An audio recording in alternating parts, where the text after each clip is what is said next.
평안하셨습니까? 예. 앞에 스크린이 바뀌었죠? 예. 이제 아셨어요? 예. 제가 감기가 좀 걸려서 목소리가 좀 좋지 못한데 이해해 주시면 감사하겠습니다. 기도 드리겠습니다.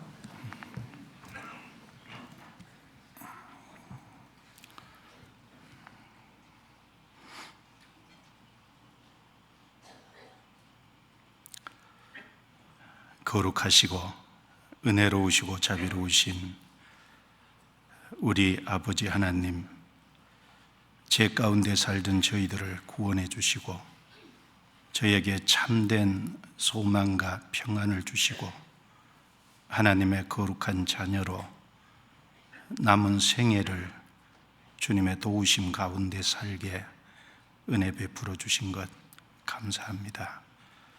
오늘도 주님의 피로 구원을 받은 형제 자매들을 각처에서 불러 모아주시고 주의 거룩한 말씀으로 한 시간 교제케 해주신 것 또한 감사합니다. 이 시간 주 성령께서 친히 함께 하셔서 두루 역사해 주시고 각 사람 형편과 상황을 잘 아시는 주께서 필요에 따라 채워주시고 주의 선한 뜻이 무엇인지 더욱 깨달아 알게 해 주옵소서. 하나님의 말씀이 우리 영혼의 양식이 되고 힘이 되고 위로가 될 수 있도록 도와주옵소서. 또한 말씀의 빛 앞에 합당치 못한 어둡고 그늘진 것 있으면 나타내 주시고 주님의 말씀과 성령의 능력과 보혈로 깨끗이 해 주옵소서. 이 주간에 집회가 진행되는 여러 곳에 함께 해 주옵소서. 수원교회 집회를 인도하고 계시는 이완 목사님과 함께 해 주셔서 능력을 나타내 주시고 끝까지 힘 있는 말씀을 증거할 수 있도록 건강과 총명과 지혜를 허락해 주옵소서. 또 말씀을 듣는 사람들이 구원을 받고 주께 돌아옴으로 하나님께 영광이 되는 한 주가 되게 해 주옵소서. 서울 동부교회 집회를 인도하시는 오세일 목사님, 또 서울 강서교회 낮 집회를 진행하시는 김재선 목사님, 또 서울 소집회 조성원 전사님 일일이 함께 해주시고 담대히 하나님 말씀 전할 수 있도록 도와주시고 참여된 사람들이 구원을 받고 주께 돌아오는 역사가 나타나게 해 주옵소서. 주의 이름으로 집회가 진행되는 모든 곳에 함께 해 주시고 해외 선교하는 모든 곳에 주의 선한 손길로 도와주옵소서. 또 이 시간 함께하지 못한 성도들 어느 곳에 있든지 합당한 은혜로 채워주시고 주님을 있는 자리에서 가까이 하도록 도와주옵소서. 우리를 구원해 주신 주 예수님 이름으로 기도드리옵니다. 아멘. 이사야 49장을 찾겠습니다.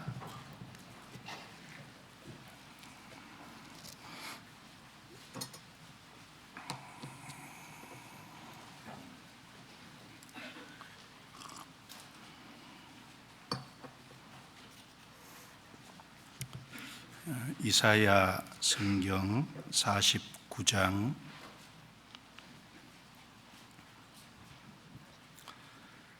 1절 말씀부터 13절까지 읽겠습니다. 섬들아 나를 들으라. 원방 백성들아 귀를 기울이라. 여호와께서 내가 태에서 나옴으로부터 나를 부르셨고 내가 어미 복중에서 나옴으로부터 내 이름을 말씀하셨으며 내 입을 날카로운 칼같이 만드시고 나를 그 손 그늘에 숨기시며 나로 마광한 살을 만드사 그 전통에 감추시고 내게 이르시되 너는 나의 종이요 내 영광을 나타낼 이스라엘이라 하셨느니라. 그러나 나는 말하기를 내가 헛되이 수고하였으며 무익히 공연히 내 힘을 다하였다 하였도다. 정령이 나의 신원이 여호와께 있고 나의 보응이 나의 하나님께 있느니라. 나는 여호와의 보시기에 존귀한 자라. 나의 하나님이 나의 힘이 되셨도다. 다시 야곱을 자기에게로 돌아오게 하시며 이스라엘을 자기에게로 모이게 하시려고 나를 태에서 나옴으로부터 자기 종을 삼으신 여호와께서 말씀하시니라.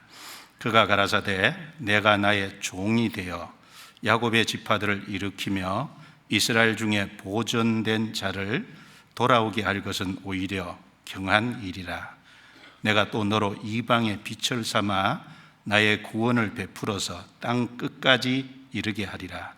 이스라엘의 구속자, 이스라엘의 거룩한 자이신 여호와께서 사람에게 멸시를 당하는 자, 백성에게 미움을 받는 자, 관원들에게 종이 된 자에게 이같이 이르시되 너를 보고 열왕이 일어서며 방백들이 경배하리니 이는 너를 택한 바 신실한 나 여호와 이스라엘의 거룩한 자를 인함이니라. 여호와께서 또 가라사대 은혜의 때에 내가 내게 응답하였고 구원의 날에 내가 너를 도왔도다. 내가 장차 너를 보호하여 너로 백성의 언약을 삼으며 나라를 일으켜 그들로 그 황무하였던 땅을 기업으로 상속케 하리라. 내가 잡혀있는 자에게 이르기를 나오라 하며 흑암에 있는 자에게 나타나라 하리라. 그들이 길에서 먹겠고 모든 자산에도 그들의 풀밭이 있을 것인즉 그들이 줄이거나 목마르지 아니할 것이며 더위와 볕이 그들을 상하지 아니하리니 이는 그들을 긍휼히 여기는 자가 그들을 이끌되 샘물 근원으로 인도할 것임이니라. 내가 나의 모든 산을 길로 삼고 나의 대로를 도두리니 혹자는 원방에서 혹자는 북방과 서방에서 혹자는 시님 땅에서 오리라.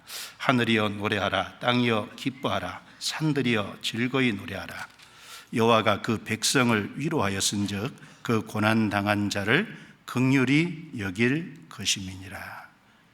거기까지입니다.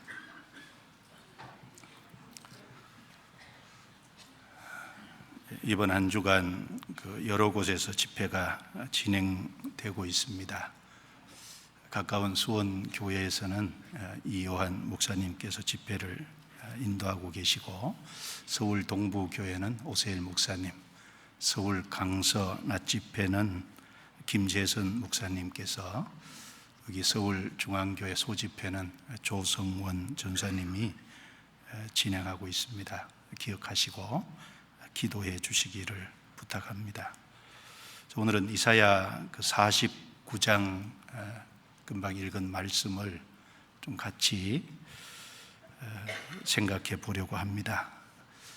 이사야 49장 전체는 물론 성령의 감동하심으로 기록된 말씀입니다.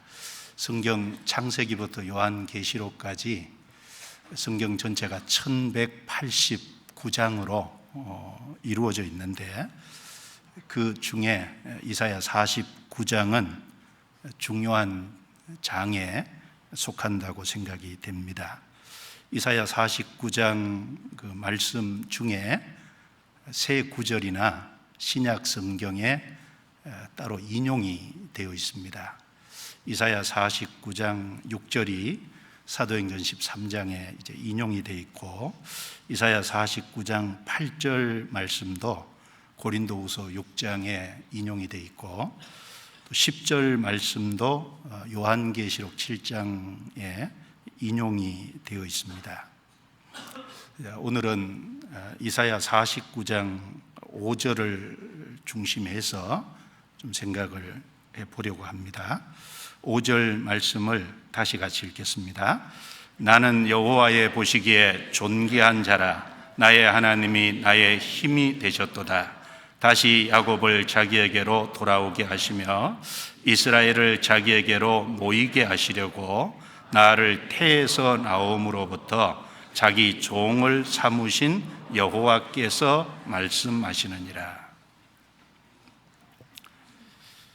이 5절 말씀에 나는 여호와의 보시기에 존귀한 자라, 나의 하나님이 나의 힘이 되셨도다, 이 말씀이 있습니다. 오늘 제목을 나는 여호와의 보시기에 존귀한 자라, 제목을 좀 잡아봤습니다.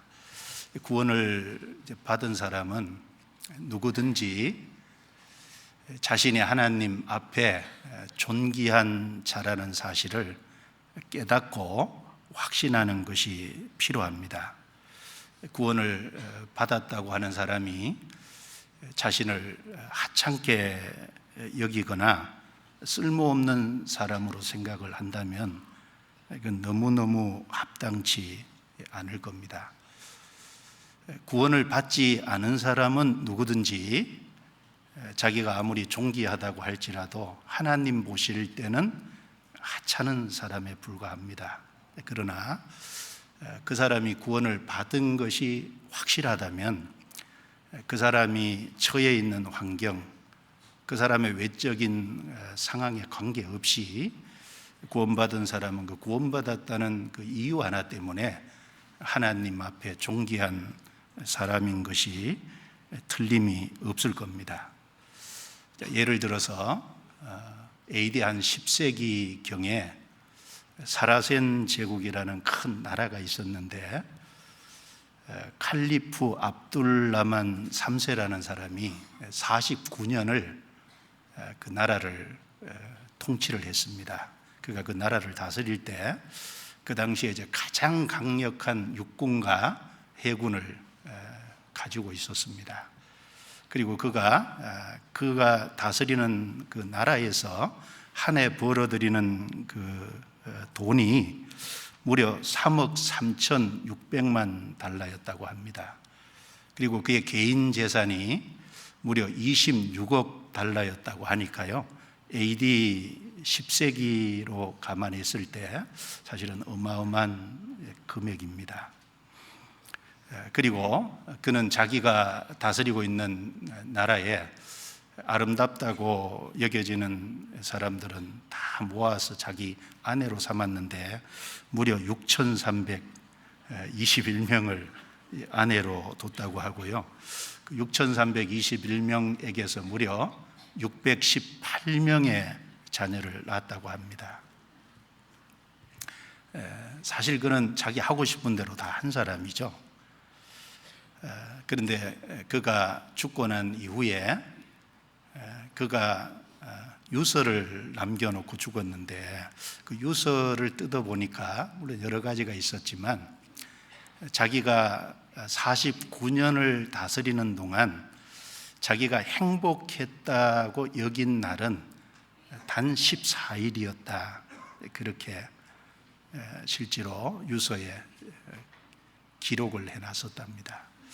물론 그가 행복하다고 느낀 그 질이 무엇인지는 잘 모르겠습니다. 그는 자기가 하고 싶은 대로 다 할 수 있는 굉장한 어떤 권세와 영광을 가졌습니다. 그럴지라도 그는 하나님과 상관이 없는 사람이기 때문에 하나님 보시기에 하찮은 존재에 불과합니다. 그러나 성경 누가복음 16장의 나사로, 그는 비록 거지로 살았고 그리고 알아주는 사람이 없었고 그리고 그의 장례를 챙겨주는 사람도 없었지만 그는 그 이름처럼 하나님과 바른 관계를 맺고 하나님을 위로로 삼고 살다가 인생을 마감을 했습니다. 그래서 하나님께서 천사를 보내서 그의 영혼을 받들어서 아브라함의 품 나곤으로 이끌어 드렸습니다. 그는 세상으로는 정말 가진 것이 없고 부족한 것이 너무너무 많은 사람이었지만 하나님과 연결됐다는 큰 단 하나의 사실 때문에 그는 하나님 보시기에 존귀한 사람이었던 겁니다. 여기 나는 여호와의 보시기에 존귀한 자라. 구원을 받은 사람은 자기가 하나님 앞에 얼마나 존귀한 사람인지를 깨달아야 될 겁니다. 그리고 그 사실에 대해서 확신을 가져야 될 거예요. 그래야 자기가 왜 세상에 존재하는지를 알고 바른 삶을 살아갈 수 있을 겁니다. 그래서 오늘 살펴볼 내용은 이 이사야 49장 말씀에 하나님께서 너는 나의 종이다, 나는 여호와 보시기에 존귀한 자라고 하는, 하나님이 존귀한 자라고 인정하는 이 여호와의 종이 누군지 좀 먼저 그것을 좀 생각을 해보고, 그리고 왜 존귀하다고 하는지, 또 그 존귀한 자에게 하나님이 힘을 주신다고 했는데 어떻게 힘을 주시는지, 왜 주시는지, 그 하나님이 주시는 힘을 가지고 무엇을 위해서 사용해야 해야 될지, 이런 부분에 대해서 좀 말씀을 같이 생각을 해보려고 합니다. 먼저 이 이사야 49장 1절부터 6절 말씀에 나오는 하나님께서 너는 나의 종이고 나는 여호와 보시기에 존귀한 자라고 하는, 물론 이분은 지금부터 2000년 전에 이스라엘 땅에 사람의 육체를 입고 오신 우리의 구세주 되신 예수 그리스도를 두고 하신 말씀입니다. 예수 그리스도께서는 하나님의 종이시고, 그리고 하나님 보시기에 존귀한 자입니다. 물론 예수 그리스도만 말씀하는 건 아닙니다. 예수 그리스도가 존귀한 자고 하나님의 종인 동시에 모든 구원받은 사람들도 하나님의 종인 동시에 하나님 보실 때 존귀한 자가 틀림이 없습니다. 먼저 이 말씀은 예수 그리스도를 향해서 하고 있는 말씀이라는 것부터 좀 살펴보도록 하겠습니다. 이 이사야 49장 말씀에는 예수님의 초림과 재림이 예언이 되어 있습니다. 예수님이 초림하심으로 이루실 일이 예언이 되어 있고, 또 예수님이 재림하심으로 이루실 일도 기록이 되어 있습니다. 그래서 예수님이 초림에서 완성하신 복음이 전해지는 은혜 시대에 대한 그 시기에 대한 말씀도 있고, 그 은혜 시대, 누구든지 그 복음을 이제 회개하고 믿으면 하나님이 받아주실 것도 말씀했고, 그 구원받은 사람이 받을 축복까지 10절에 자세히 말씀을 하고 있습니다. 그리고 예수님이 재림하심으로 말미암아 이제 이 세상을 심판하시는 일이 있고, 또 이스라엘을 중심해서 1000년 동안 실제 나라를 다스리시는데 땅에 그 이스라엘의 회복도 여기 자세히 역시 이제 말씀을 하고 있습니다. 1절부터 잠깐 보시기 바랍니다. 여기 예수 그리스도는 하나님이 세우신 여호와의 종이고 하나님 보시기에 존귀한 자입니다. 1절 같이 읽겠습니다. 섬들아 나를 들으라, 원망 백성들아 귀를 기울이라. 여호와께서 내가 태에서 나옴으로부터 나를 부르셨고 내가 음이 복중에서 나옴으로부터 내 이름을 말씀하셨으며. 여기 섬들아 원망 백성들아 라고 말씀하신 것은 이스라엘만 두고 하신 말씀이 아니고 온 세상 모든 이방인들을 통틀어서 이제 하나님의 말씀을 듣고 귀를 기울이라는 메시지입니다. 여호와께서 내가 태에서 나옴으로부터 나를 부르셨다. 태에서 나올 때부터 하나님이 일꾼으로 세우셨다는 거죠. 내가 음이 복중에서 나옴으로부터 내 이름을 말씀하셨다. 사실 하나님께서는 예수님을 구세주로 창세전부터 준비하셨고, 그리고 준비하신 약속대로 이 세상에 보내셨습니다. 예수님이 오시기 700년 전에 이사야 7장 14절 말씀에 보라 처녀가 아들을 낳으리니 그 이름을 임마누엘이라 하리라. 이미 예수님이 오시기 700년 전부터 이름을 말씀해 주셨습니다. 그리고 동시에 예수님이 태어나기 전에 누가복음 1장 31절과 마태복음 1장 21절에 예수님의 모친 마리아 또 예수님의 부친이 될 요셉에게 가브리엘 천사를 보내서 각각 그 이름을 예수라 하라라고 이미 예수라는 이름으로 지으라고 그 이름을 말씀해 주셨습니다. 그리고 2절 내 입을 날카로운 칼같이 만드시고 나를 그 손 그늘에 숨기시며 나로 마강한 살을 만드사 그 전통에 감추시고 내게 이르시되 너는 나의 종이요 내 영광을 나타낼 이스라엘이라 하셨느니라.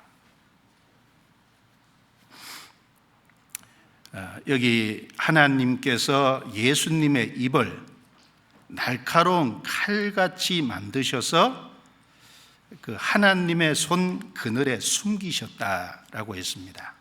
칼은 이제 보통 손에 잡잖아요. 그러니까 예수님의 입을 날카로운 칼같이 만드셔서 하나님의 손 그늘에 숨기시고 또 예수님을 마강한 화살, 잘 준비되고 연마된 화살로 만드셔서 그 하나님의 전통에 감추셨다.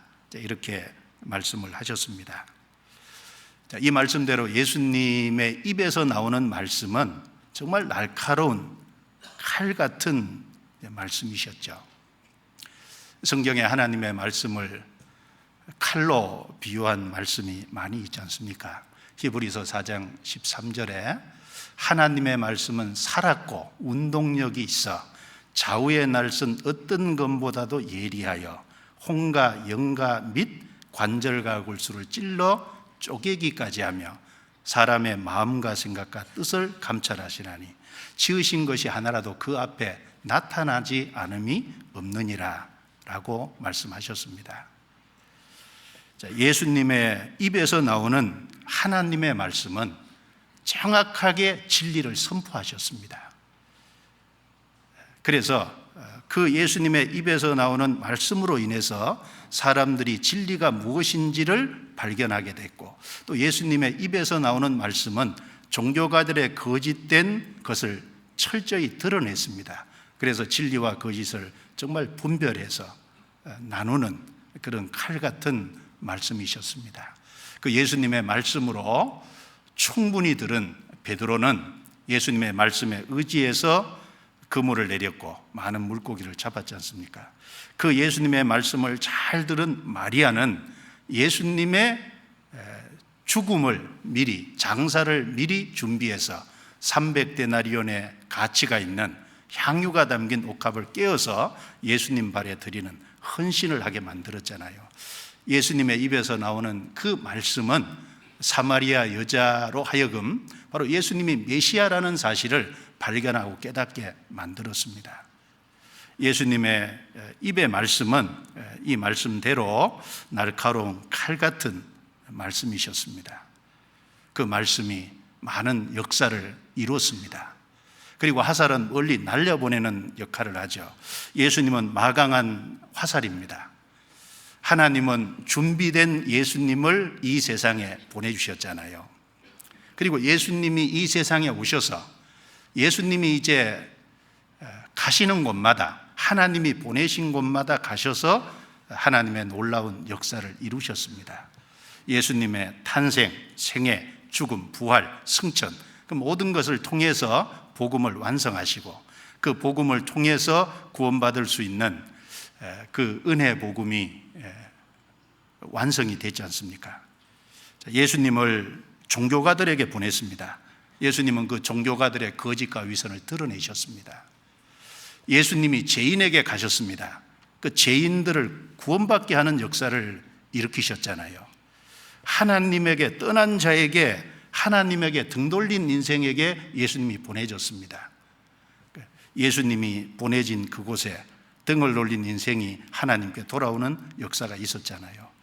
그런 의미에서 예수님은 하나님의 전통에 감춰진 마강한 화살이다 라고 말씀드릴 수 있겠습니다.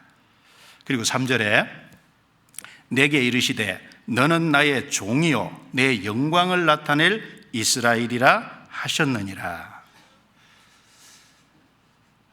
하나님이 역사 속에 아브라함의 후손 이스라엘 민족을 따로 구별하신 목적은 하나님의 영광을 위해서 따로 구별하셨습니다. 마치 이스라엘 민족을 하나님의 영광을 위해 구별하셨듯이 바로 예수 그리스도를 하나님의 종으로서 하나님의 영광을 나타낼 분으로서 따로 구별하셨다는 의미에서 여기 너는 나의 종이요 내 영광을 나타낼 이스라엘이라 이렇게 말씀을 하신 겁니다. 그리고 4절 같이 읽겠습니다. 그러나 나는 말하기를 내가 헛되이 수고하였으며 무익히 공연히 내 힘을 다하였다 하였도다. 정령에 나의 신원이 여호와께 있고 나의 보응이 나의 하나님께 있느니라. 자, 이 말씀은 예수님이 공생의 기간 동안에 고난과 순환을 당할 것을 여기 말씀을 하신 겁니다. 나는 말하기를 내가 헛되이 수고하였으며 무익히 공연히 내 힘을 다하였다 하였도다. 예수님의 3년 반 공생애를 외적으로만 이렇게 두고 보면 헛되이 무익히 공연히 수고한 것처럼 보일 수 있다는 겁니다. 예수님은 하나님의 택한 이스라엘 백성들에게 보내졌습니다. 그런데 이스라엘 백성들은 예수님을 이제 버렸습니다. 그리고 예수님을 3년 반 동안 따라다녔던 가룟 유다는 은 30을 받고 예수님을 이제 팔아먹었습니다. 종교가들은 백성들을 부추겨서 로마 빌라도 총독의 손을 빌어서 예수님을 십자가에 못 박아 죽였습니다. 그리고 3년 반 동안 예수님을 가까이 따랐던 제자들도 예수님을 버리고 다 도망가 버렸습니다. 이 외적인 모습만 두고 보면 공연히 무익히 수고한 것처럼 보일 수밖에 없습니다. 그런데 정령이 나의 신원이 여호와께 있고 나의 보응이 나의 하나님께 있느니라. 이 말씀처럼 하나님은 그 예수님의 삶이 헛되지 않도록 신원해 주셨습니다. 즉 변호해 주셨다는 겁니다. 보응해 주셨다는 말씀대로 보상해 주셨습니다. 예수님이 십자가에서 죽으시고 부활하셔서 완성하신 그 복음을 통해서 지금도 얼마나 많은 사람들이 구원을 받고 있지 않습니까? 그것이 하나님이 신원해 주시고 하나님이 보상해 주신 그 결과라고 하겠습니다. 요한복음 12장 32절에 보면 예수님이 죽으시기 전에 내가 땅에서 들리면 모든 사람을 내게로 이끌겠노라, 그 말씀처럼 십자가에서 예수님이 죽으신 그 죽고 부활하신 그 완성하신 복음이 2000년 동안 전 세계에 전해지므로 지금도 너무너무 많은 사람들이 구원을 받고 주님께로 돌아오고 있는 것이 사실입니다. 자, 5절 6절 같이 읽어보겠습니다. 나는 여호와의 보시기에 존귀한 자라. 나의 하나님이 나의 힘이 되셨도다. 다시 야곱을 자기에게로 돌아오게 하시며 이스라엘을 자기에게로 모이게 하시려고 나를 태에서 나옴으로부터 자기 종을 삼으신 여호와께서 말씀하시느니라. 그가 가라사대 내가 나의 종이 되어 야곱의 지파들을 일으키며 이스라엘 중에 보존된 자를 돌아오게 할 것은 오히려 경한 일이라. 내가 또 너로 이방의 빛을 삼아 나의 구원을 베풀어서 땅 끝까지 이르게 하리라.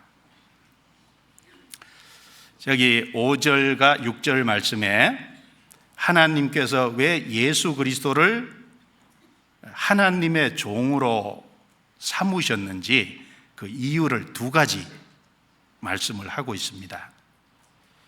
첫 번째는 다시 야곱을 자기에게로 돌아오게 하시며 이스라엘을 자기에게 모이게 하시려고 나를 태에서 나옴으로부터 자기 종을 삼으셨다, 이렇게 말씀하셨습니다.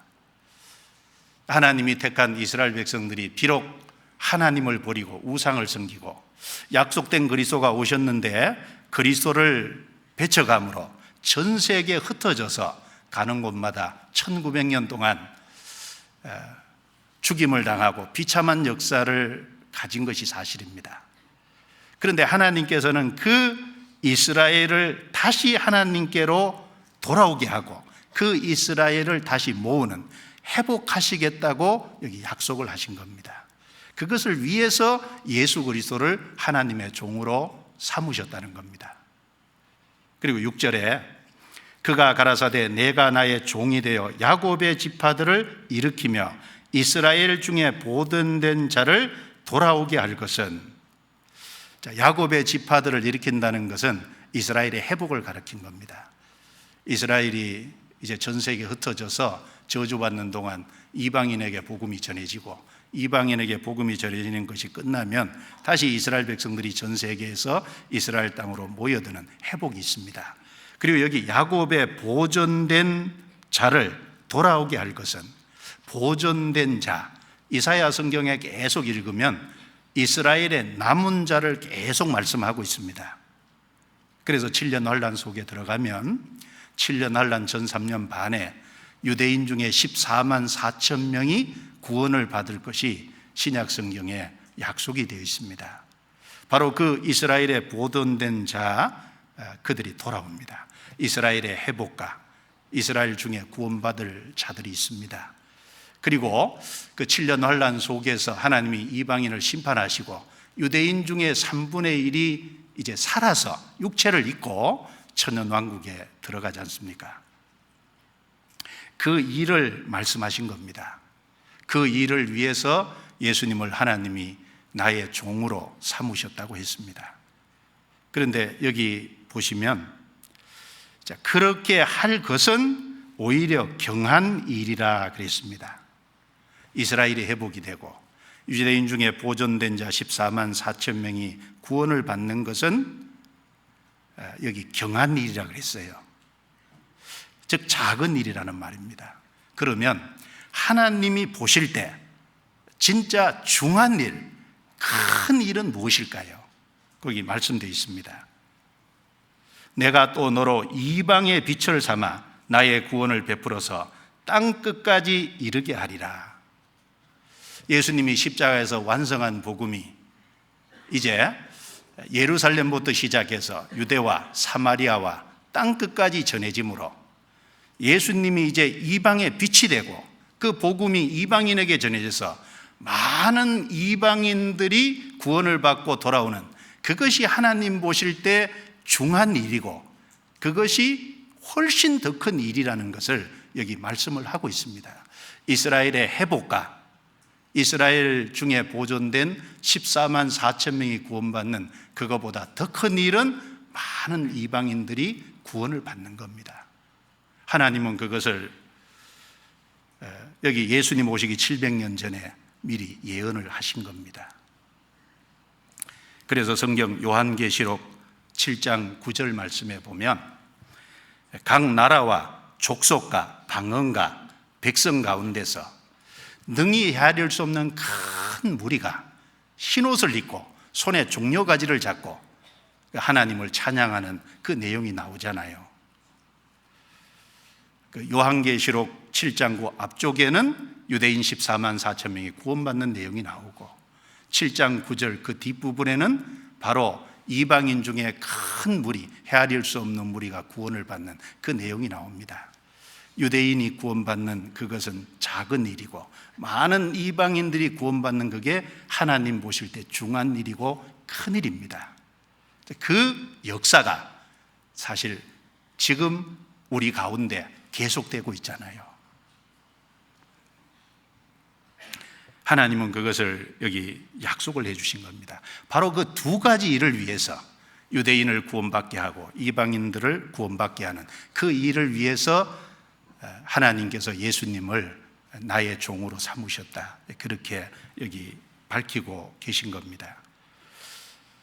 7절 같이 읽겠습니다. 이스라엘의 구속자, 이스라엘의 거룩한 자이신 여호와께서 사람에게 멸시를 당하는 자, 백성에게 미움을 받는 자, 관원들에게 종이 된 자에게 이같이 이르시되 너를 보고 열왕이 일어서며 방백들이 경배하리니 이는 너를 택한 바 신실한 나 여호와 이스라엘의 거룩한 자를 인함이니라.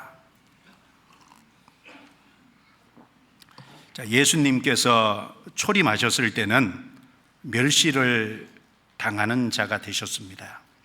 이스라엘 백성에게는 미움을 받는 자셨습니다. 관원들에게는 종이 되셨습니다. 이 관원들에게 종이 됐다는 말씀은 이스라엘 중에 관원들조차도 예수님을 알아보지 못하고 예수님을 하대했다는 뜻입니다. 그래서 고린도전서 2장 8절 말씀에 보면 이지혜는 이 세상의 관원이 하나도 알지 못하였으니 만일 알았다면 영광의 주를 십자가에 못 박지 아니하였으리라 라고 말했습니다.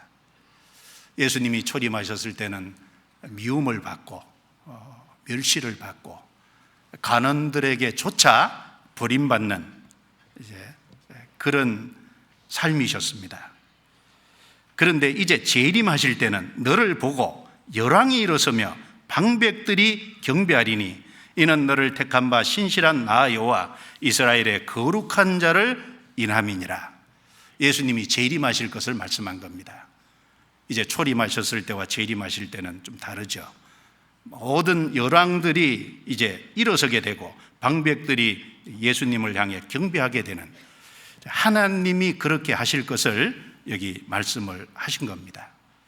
그래서 이 이사야 49장 1절부터 7절까지 나오는 하나님께서, 즉 여호와 하나님께서 내가 너를 나의 종으로 삼으셨다. 나는 여호와 보시기에 존귀한 자라. 그래서 하나님이 존귀한 자로 세우신, 하나님의 종으로 삼으신 이분은 물론 말할 것도 없이 예수 그리스도를 이제 가리킵니다.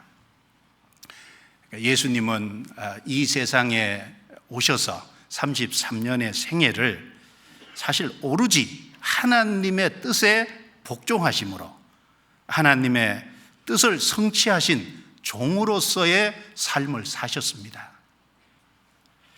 그래서 성경 몇 구절을 좀 인용해 보면 요한복음 6장 38절 39절 말씀이에요. 내가 하늘로서 내려온 것은 내 뜻을 행하려 함이 아니요 나를 보내신 아버지의 뜻을 행하려 함이니라. 예수님은 자신의 뜻이 아니라 바로 성부 하나님이 보내신 그 아버지의 뜻을 행하기 위해서 생을 사셨습니다. 또 요한복음 4장 34절에 나의 양식은 나를 보내신 이의 뜻을 행하며 그의 일을 온전히 이루시는 이것이니라.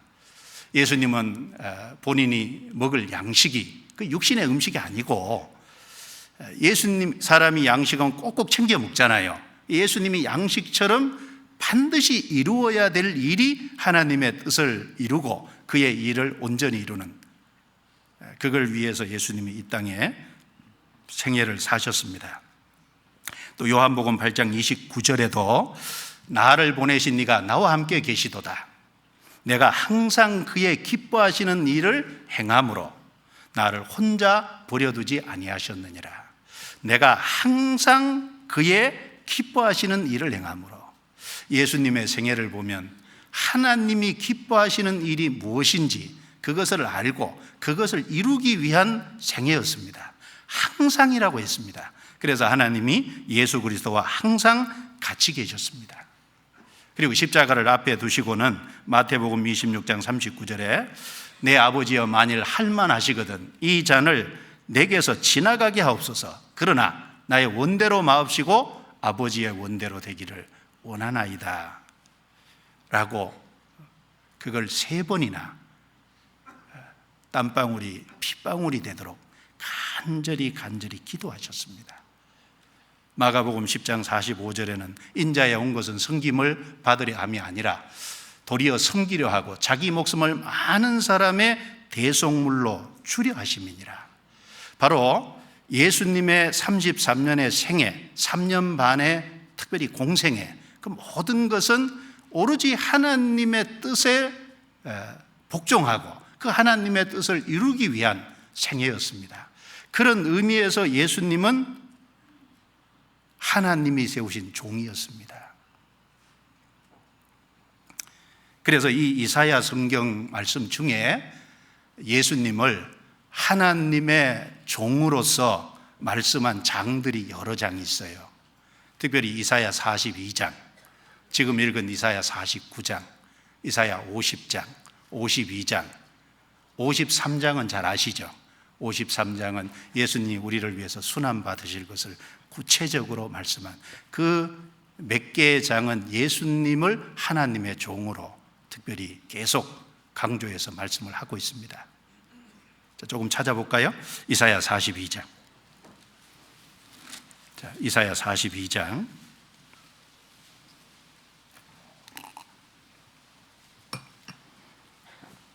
1절. 이사야 42장 1절 같이 읽겠습니다. 내가 붙드는 나의 종, 내 마음에 기뻐하는 나의 택한 사람을 보라. 내가 나의 신을 그에게 주었은즉 그가 이방의 공의를 베풀리라. 여기도 하나님께서 내가 붙드는 나의 종, 내 마음에 기뻐하는 나의 택한 사람을 보라 라고 하셨습니다. 예수님은 하나님이 택한 종이셨습니다. 그래서 그 예수 그리스도에게 성령을 공급해 주시고 그 예수 그리스도가 이방의 공의를 베풀리라.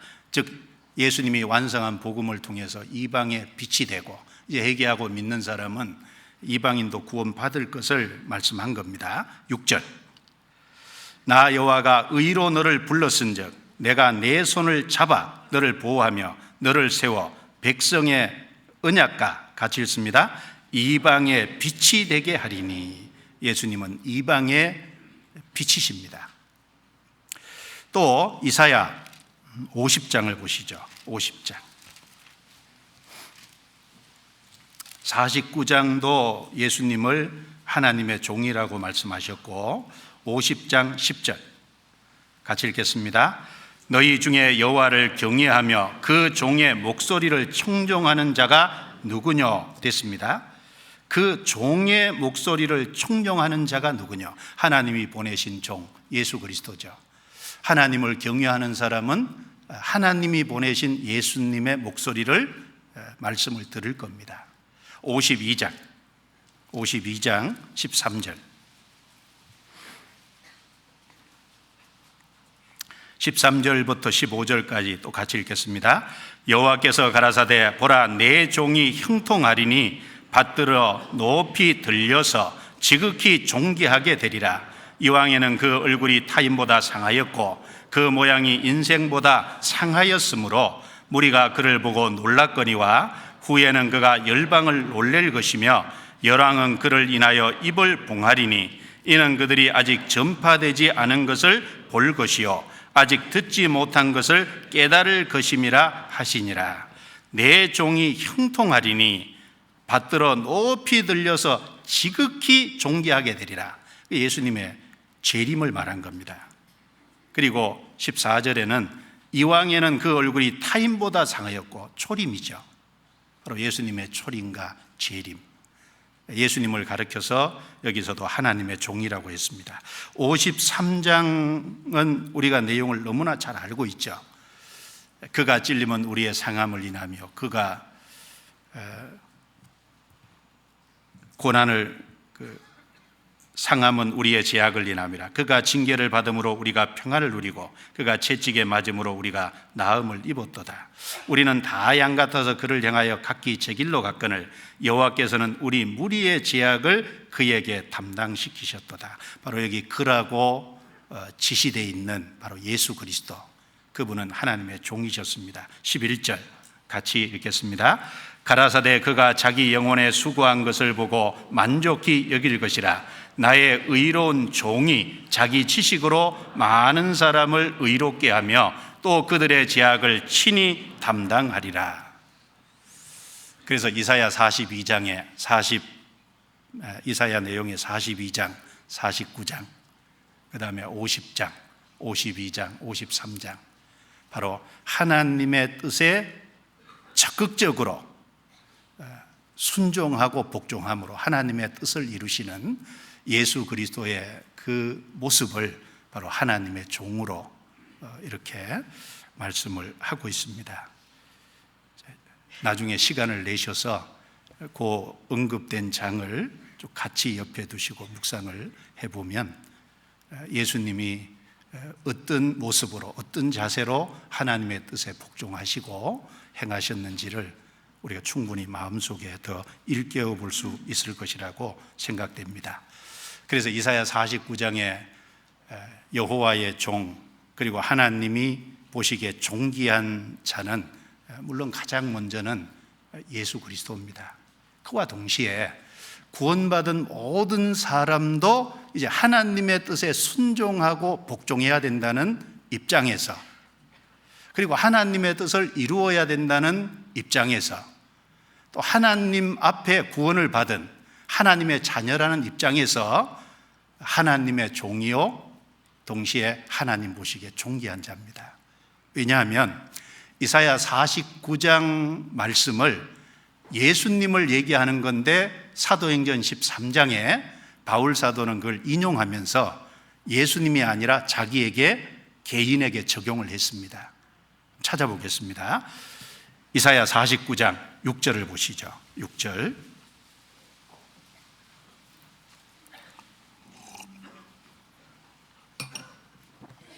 이사야 49장 6절입니다. 자, 뒷부분을 제가 읽겠습니다. 내가 또 너로 이방의 빛을 삼아 나의 구원을 베풀어서 땅 끝까지 이르게 하리라. 자, 이 말씀이 사도행전 13장에 인용이 되어 있습니다. 근데 바울 사도께서 비시디아 안디옥에서 전도할 때 인용을 했는데 이 말씀을 예수님이 아닌 자기에게 적용을 했어요. 찾아볼까요? 사도행전 13장.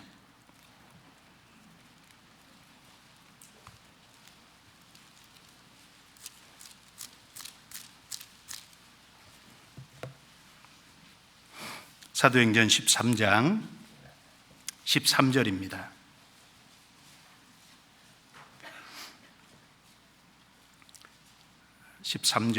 바울과 및 동행하는 사람들이 바보에서 배 타고 밤빌리아에 있는 버가에 이르니 요한은 저에게서 떠나 예루살렘으로 돌아가고 저희는 버가로부터 지나 비시디아 안디옥에 이르러 안식일에 해당에 들어가 앉으니라. 율법과 선지자의 글을 읽은 후에 해당 장들이 사람을 보내어 물어가로되 형제들아 만일 백성을 건할 말이 있거든 말하라 하니 바울이 일어나 손짓하며 말하되 이스라엘 사람들과 및 하나님을 경외하는 사람들아 들으라. 그래서 긴 설교를 했습니다. 42절. 자, 설교를 이제 마치고 저희가 나갈새 사람들이 청하되 다음 안식일에도 이 말씀을 하라 하더라. 그리고 44절에 그 다음 안식일에는 온 성이 거의 다 하나님의 말씀을 듣고자 하여 모이니 유대인들이 그 무리를 보고 시기가 가득하여 바울의 말한 것을 변박하고 비방하거늘 바울과 바나바가 담대히 말하여 가로되 하나님의 말씀을 마땅히 먼저 너희에게 전할 것이로되 너희가 버리고 영생 얻음에 합당치 않은 자로 자처하기로 우리가 이방인에게로 향하노라. 47절 48절은 같이 읽습니다. 주께서 이같이 우리를 명하시되 내가 너를 이방의 빛을 삼아 너로 땅 끝까지 구원하게 하리라 하셨느니라 하니 이방인들이 듣고 기뻐하여 하나님의 말씀을 찬송하며 영생을 주시기로 작정된 자는 다 믿더라. 물론 여기 작정된 자는 준비된 자를 가리킵니다. 예정 개념이 아니고 믿기로 준비된, 마음이 준비된 사람은 다 믿더라, 그런 말입니다. 근데 여기 바울 사도가 인용하면서 주께서 이같이 우리를 명하시되, 여기 우리가 누굽니까? 바울과 바나바입니다. 이것은 이제 바울이 1차 선교 여행 때 비시대 안디옥에서 선교하는 내용이잖아요. 우리를 명하시되 내가 너를 이방의 빛을 삼아 너로 땅끝까지 구원하게 하리라 하셨느니라 하니, 바로 그 예수 그리스도를 통해서 이방의 빛이 되고 복음이 전 세계에 많은 이방인들이 구원받게 하는 그 일에 대해서 바울도 거기 지금 참여하고 있다는 말입니다. 그러니까 그 이사야 49장에 하나님의 종, 하나님이 세우신 존귀한 자는 예수 그리스도만을 말씀하는 건 아닙니다. 그 예수 그리스도 안에서 우리도 구원을 받고 존귀한 자가 됐고, 우리도 그 예수 그리스도 안에서 하나님의 말씀을 이루고 하나님의 뜻을 순종해서 종으로서 하나님의 영광을 나타내야 되는 입장에서는 똑같은 종이라는 겁니다. 그래서 이 신약시대 사도들은 특별히 자기를 사도라고 밝히는 것보다도 하나님의 종이라는 사실을 밝히는 것을 즐거워했습니다. 빌립보서 1장 1절에도 보면 그리스도 예수의 종 바울과 디모데는, 사도라고 표현하지 않고 그리스도 예수의 종 바울과 디모데. 베드로 사도도 베드로후서 1장 1절에 예수 그리스도의 종과 사도인 시몬 베드로는, 사도라는 그 자기 직분 앞에 종이라는 걸 먼저 사용했잖아요. 종과 사도인 시몬 베드로는, 이렇게 말씀했습니다. 우리도 마찬가지죠. 우리가 이제 구원을 받으면 우리가 예수님을 주라고 부릅니다. 예수님을 주라고 하는 것은 우리는 그 예수님의 종이라는 것을 말씀하잖아요. 그래서 로마서 14장 7절 8절에 우리 중에 누구든지 자기를 위하여 사는 자가 없고 자기를 위하여 죽는 자도 없도다. 우리가 살아도 주를 위하여 살고 죽어도 주를 위하여 죽나니 그러므로 우리가 사나 죽으나 주의 것이로다. 살아도 주를 위해서 살고, 우리는 주님의 종이에요. 죽어도 주를 위하여 죽나니, 주님의 종이죠. 사나 죽으나 주의 것이로다. 우리는 그 주님의 종입니다. 그래서 이 이사야 49장에 나는 여호와 보시기에 존귀한 자라고 할 때, 물론 1차적으로는 예수 그리스도를 가리키는 게 확실합니다. 그와 동시에 예수 그리스도와 연결된 모든 사람은, 구원받은 사람은 역시 나는 여호와 보시기에 존귀한 자다라고 누구든지 그렇게 말할 수 있습니다. 사실 하나님은 사람을 만들 때 존귀하게 만드셨잖아요. 창세기 1장 27절에 하나님이 자기 형상 곧 하나님의 형상대로 사람을 창조하시되 남자와 여자를 창조하셨다고 말씀했습니다. 사람이 하나님의 형상을 가진 존귀한 존재로 실제로 만들어졌어요. 그런데 이 에덴 동산의 아담 하와가 그만 마귀의 게임을 받아서 선악과를 먹고 불순종함으로 그 하나님의 형상을 존귀한 것을 잃어버렸잖아요. 그래서 지금도 너무나도 많은 사람들이 하나님의 형상을 가진 그 영혼이 있는지조차 알지 못한 상태로 이 세상 눈에 보이는 것만 쫓아서 짐승처럼 살다가 죽어가는 사람이 너무너무 많지 않습니까?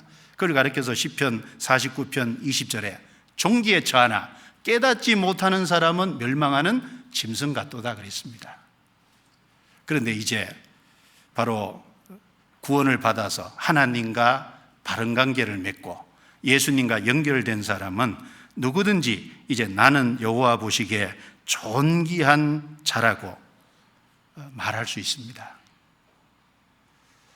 구원을 받은 사람은 자기가 얼마나 존귀한지를 그걸 좀 깊이 생각을 해야 될 거예요. 요즘 이제 가끔 가다가 나는 자존감이 좀 떨어진다 그런 표현을 쓰는데, 구원을 받은 사람이 이제 왜 그럴까요? 그 자존감이 떨어진다는 것을 하나님과 관련해서 사용하는 게 아니라 엉뚱한 데 자꾸 쓰는 것 같아요. 나는 못생겨서 좀 자존감이 떨어진다. 글쎄요. 예. 우리 외적인 것과 관련 없이 내가 무엇을 많이 가졌건 적게 가졌건, 내가 잘났건 못났건, 내가 어떤 세상의 권세를 가졌건 안 가졌건, 내가 나이가 들었건 젊건 간에 상관없이, 내 외적인 것과 상관없이 구원을 받았다는 그 사실 하나 때문에 우리 모두는, 구원받은 사람은 나는 여호와의 보시기에 존귀한 자입니다. 그 깊이 생각을 해야 될 거예요. 우리 자신 스스로 볼 때는 존귀한 것이 사실 하나도 없습니다. 그런데 예수 그리스도와 연결됐기 때문에, 이제 존귀한 하나님과 연결됐기 때문에 존귀한 자가 된 겁니다. 사실 우리를 구원하실 때 엄청난 비싼 대가가 지불됐잖아요. 요한복음 3장 16절에 하나님이 세상을 이처럼 사랑하사 독생자를 주셨으니 이는 저를 믿는 자마다 멸망치 않고 영생을 얻게 하려 하심이니라. 하나님이 세상을 이처럼 사랑하사 독생자를 주시기까지 사랑했다는 겁니다. 하나님의 사랑은 끝나지 않았다라고 하는 그 책을 D.L. 무디가 썼는데, 그 D.L. 무디가 그 쓴 하나님의 사랑은 끝나지 않았다, 그 책 속에 보면요, 저도 읽었는데 요한복음 3장 16절을 인용하면서 자기는 요한복음 3장 16절을 본문으로 택해서 한번 설교를 해보려고 여러 번 시도를 했는데 이처럼 사랑했다는 그걸 표현할 길이 없어서, 그걸 다 깨달을 수가 없어서 인용할 때만 사용했지 그걸 본문으로 설교를 한 번도 못했대요. D.L. 무디가 쓴 책 중에 하나님의 사랑은 끝나지 않았다, 그게 가장 많이 팔린 책이랍니다. 자, 하나님 편에서 독생자를 죽는데 내어주기까지 해서 그 값을 주고 우리를 사셨잖아요. 사실 우리도 다 알 수 없죠. 도대체 내가 얼마나 존귀한 존재이길래, 내가 얼마나 귀한 존재이길래 독생자를 죽는데 내어줘서 대신 형벌을 받고 그 피값을 지불함으로, 디모데전서 2장에 보면 그거 예수님의 피를 속전으로 들여서 우리를 값을 주고 사셨다고 했잖아요. 사실 우리의 가치가, 구원받은 사람의 가치가 얼마나 존귀한지 사실 우리도 다 알 수 없습니다. 우리가 독생자 예수 그리스도가 얼마나 귀합니까? 그런데 그분이 죽는 데까지 들여져서 우리를 값을 주고 샀다는 겁니다. 사도행전 20장 28절에 보면 하나님이 자기 피로 값을 주고 사신 교회라 그랬잖아요. 교회가 뭡니까? 구원받은 사람들의 무리가 교회잖아요. 하나님이 자기 피로 값을 주고 사셨어요, 우리를. 로마서 8장 32절에요. 자기 아들을 아끼지 아니하시고 우리 모든 사람을 위하여 내어주신 이가 어찌 아들과 함께 모든 것을 우리에게 은사로 주지 아니하시겠느냐. 자기 아들을 아끼지 아니하시고 우리를 위해서 내어주셨다. 우리가 얼마나 귀하길래 우리가 다 할 수 없습니다. 다만 구원받은 사람이 주님의 핏값을 지불하고 살 정도로 너무너무 하나님 보실 때 귀하다는 것만은 틀림없어요. 그리고 구원받은 사람은 이제 하나님의 자녀가 되지 않습니까? 그리고 예수님과 함께 공동 후사가 됐어요. 그래서 예수님이 초림하실 때는 독생자였는데 예수님이 재림하실 때는 히브리서 1장에 맏아들로 오신다 그랬잖아요. 왜 맏아들일까요? 이제 많은 구원받은 하나님의 자녀가 생겼어요. 그래서 구원받은 사람이 이제 형제입니다. 그러니까 예수님이 이제 맏아들이 되시고 구원받은 사람은 많은 형제가 된 거예요.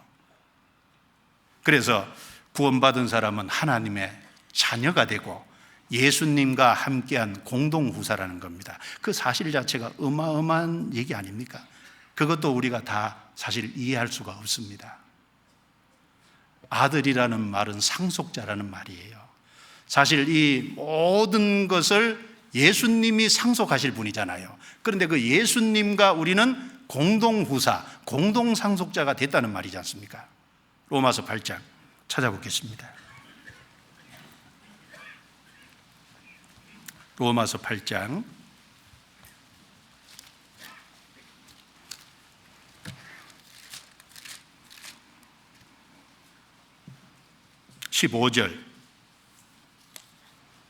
15절부터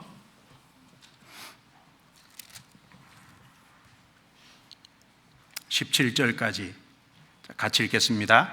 너희는 다시 무서워하는 종의 영을 받지 아니하였고 양자의 영을 받았으므로 아바 아버지라 부르짖느니라. 성령이 친히 우리 영으로 더불어 우리가 하나님의 자녀인 것을 증거하시나니 자녀임은 또한 후사 곧 하나님의 후사요 그리스도와 함께한 후사니 우리가 그와 함께 영광을 받기 위하여 고난도 함께 받아야 될 것이니라. 우리는 무서워하는 종의 영을 받지 아니하였고 양자의 영을 받았으므로 하나님을 아바, 아버지라 부르짖느니라. 어릴 때는 아빠, 성장하면 아버지입니다. 원래 우리가 하나님의 자녀가 아니었어요. 여기 양자라고 한 것은 자녀가 아니었다가 자녀가 됐기 때문에 양자라고 한 겁니다. 요즘에 그 자녀를 드릴 때는 주로 이제 조그만 부모를 알아보기 어려울 때 이제 양자로 이제 드리지 않습니까? 근데 이 로마 시대 양자로 드릴 때는요, 다 성장한 사람, 정말 어떤 높은 위치의 신분에 있는 사람이 자기의 모든 것을 물려줄 그런 후사가 없을 때 거기에 아주 적합한 유능한 인재를 양자로 드리는, 그걸 그 당시에는 양자라고 했습니다. 하나님이 우리를 양자로 삼으신 겁니다. 그래서 이제 하나님을 우리가 아버지라 부르게 됐고, 동시에 그리스도와 함께한 후사다, 공동후사라는 거죠. 다 그리스도 것인데 그리스도와 같은 공동후사가 됐다. 사실 어마어마한 얘기입니다. 그래서 에베소서 2장 5절 6절에는 허물로 죽은 우리를 그리스도와 함께 살리셨고 함께 일으키사 그리스도 예수 안에서 함께 하늘에 앉히셨다라고 말했습니다. 함께 일으키셨다는 건 예수님이 부활하신 것처럼 우리를 이제 구원해 주셨다는 것을 얘기하고, 또 함께 일으키사 그리스도 예수 안에서 함께 하늘에 앉히셨다. 우리의 낮고 천한 거기에서 우리를 일으키시고, 그리고 바로 예수님이 앉는 그 자리에 우리를 같이 앉히신다는 얘기잖아요. 공동후사니까. 요한일서 3장 2절에는 사랑하는 자들아 우리가 지금은 하나님의 자녀라. 장래에 어떻게 될 것은 아직 나타나지 아니하였으나 그가 나타내심이 되면 우리가 그와 같을 줄을 아는 것은 그의 계신 그대로 볼 것을 이남이니라 라고 말씀했습니다. 지금 하나님의 자녀죠, 구원받은 사람은. 그런데 자녀가 맞는데 자녀로서 지금 영광을 다 누리는 건 아니잖아요. 장래에 어떻게 될, 장래 자녀로서 공동후사가 되는데 자녀로서 어떻게 될, 아직 나타나지 않았어요. 그런데 주님이 오시면 그게 나타날 거라는 겁니다.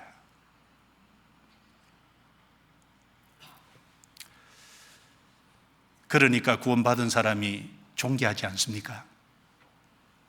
하나님의 독생자가 십자가에 내어졌고 예수님이 대신 형벌을 받고 그 핏값이 속전으로 지불돼서 우리를 샀다는 사실만 생각해도 우리가 너무너무 귀한 거지 않습니까?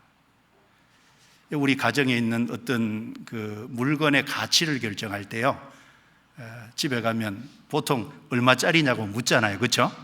옷도 보면 이게 얼마짜리냐고. 보통은 이제 얼마짜리냐가 그 가치를 결정합니다. 그런데 구원받은 사람의 가치는 주님 피잖아요. 독생자의 피지 않습니까? 독생자를 내어줘서 값을 주고 산 거잖아요. 그럼 우리 가치를 우리가 상상을 하기가 어려운 겁니다. 그리고 하나님의 자녀고 하나님의 공동무사잖아요. 그러니까 나는 여호와 보시기에 존귀한 자라. 그게 맞아요. 다윗은 하나님께서 그 다윗과 다윗의 그 가문을 그리스도를 통해서 온전케 해주신다는 그 약속을 받았을 때요, 다윗은 너무너무 황송해했어요. 역대상 17장 찾아보겠습니다. 역대상 17장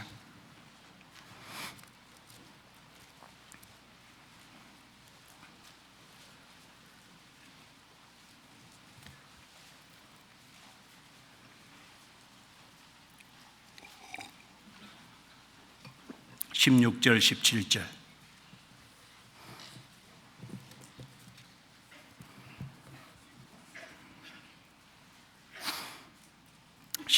17절. 같이 읽겠습니다.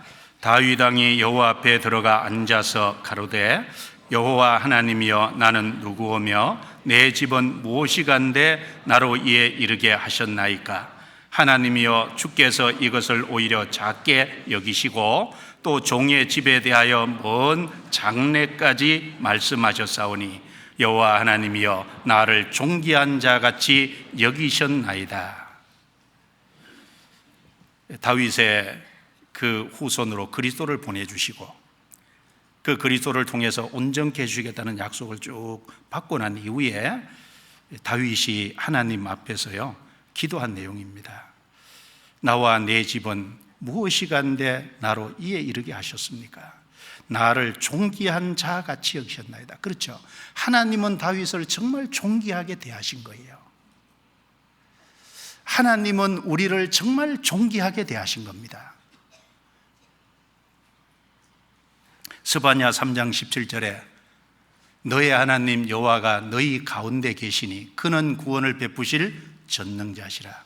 그가 너를 기뻐하시며 너를 잠잠히 사랑하시며 너를 기뻐하시리라. 그렇죠. 주님이 우리를 얼마나 사랑하시는데요. 부모가 자녀를 생각을 많이 하듯이 하나님은 우리를 향해서 생각이 시편 139편에 보면 모래보다 많다 그랬잖아요. 제 자녀가 28, 27인데요. 죄송합니다. 제 자녀 나이를 얘기해서. 왜 얘기하냐면 그 27, 28 되도록요, 저희 자매를 보면은 밤마다 기다려요. 자녀를 얼마나 생각을 끔찍이 하는지 몰라요. 저는 그렇게 못합니다. 그런데 그 날마다 기다리는 걸 보면서 언제까지 기다릴까 그 생각을 해요. 부모가 자녀를 그렇게 생각하고 기다리는 그 모습처럼 하나님은 우리를 생각하는 것이 바다의 모래보다 많다고 시편 138편에 다윗이 고백을 했는데 그 말이 과장될까요? 결코 과장되지 않을 겁니다. 바다의 모래가 얼마나 많은데요.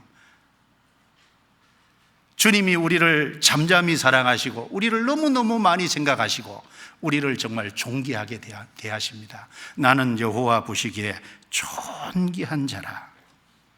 그래서 구원받은 사람은요, 그리스도와 연결되어 있기 때문에 하나님과 연결된 사람이라는 사실 때문에 하나님 앞에 존귀한 거예요. 모압 여인 루시, 모압 여인이라는 그 신분만 두고 보면 존귀할 것이 뭐가 있겠습니까? 남편을 잃어버린 가부에 불과하잖아요. 그리고 모압 저주받은 땅의 여인에 불과하지 않습니까? 그런데 그가 이스라엘의 하나님을 알았고 하나님을 섬기기 위해서 이스라엘 땅에 왔고 하나님과 올바른 관계를 맺었어요. 그래서 그 하나님과 연결된 사실 하나 때문에 모압 여인 룻이 존귀한 여자가 되지 않습니까? 여리고성에 살던 기생 라합, 기생 일을 하던 여인인데 그가 이스라엘의 하나님을 알고 그 이스라엘 하나님을 믿고 정탐꾼을 숨겨줬다는 그 사실, 확실한 믿음 하나 때문에 그는 정말 존귀한 여인이 됐잖아요.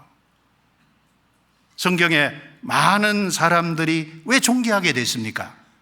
믿음 하나 때문에, 예수 그리스도와 하나님과 연결됐다는 사실 하나 때문에. 베드로, 안드레, 야고보, 요한이 어부에 불과합니다. 그런데 그들이 존귀한 자가 됐잖아요. 우리도 마찬가지입니다.